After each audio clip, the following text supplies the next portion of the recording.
During this session I'm going to be talking about planetary orbital motion. Specifically, I'm going to be talking about how gravitation provides the centripetal force for circular orbital motion. Notice the circular is important because it's a simplification we incorporate.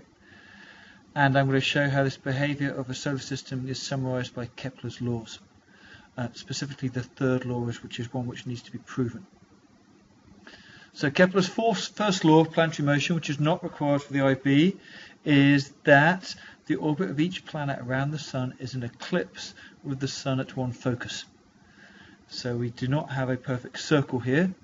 This is one of the reasons why the IB doesn't worry about it too much, but it's one of Kepler's three laws of planetary motion.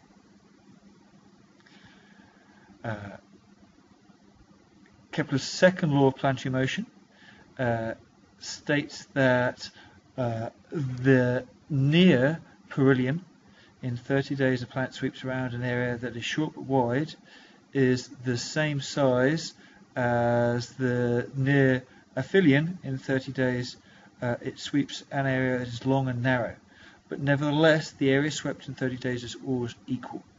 Okay, so just remember that the area swept over a set period of time should always be equal on this orbit. Then comes Kepler's third law of planetary motion.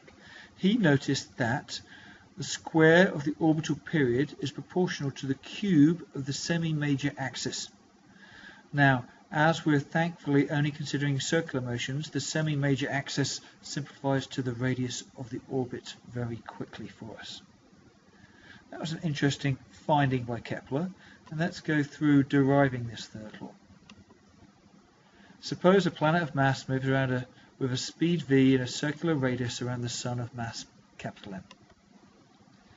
The gravitational attraction of the Sun for the planet is gmm over r squared from Newton's law of universal gravitation.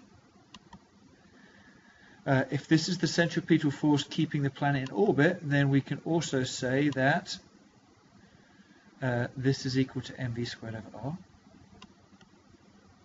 which we then can rearrange to show that v squared equals gm over r. Now from that point, if t is the time for the planet to make one orbit, that means that the velocity is actually 2 pi r, which is obviously the distance around the circumference, divided by the period, and this squared is all those factors squared. So we can show that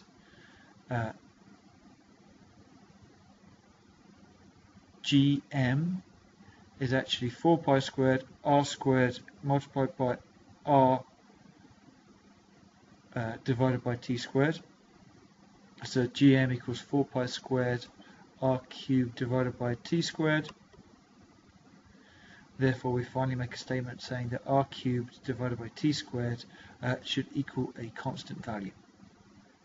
Notice that t squared divided by r cubed is also a constant value, which we can work out, but anyway it's gravitational constant multiplied by the mass of the central object times 4 pi squared, and that's the root of Kepler's third law.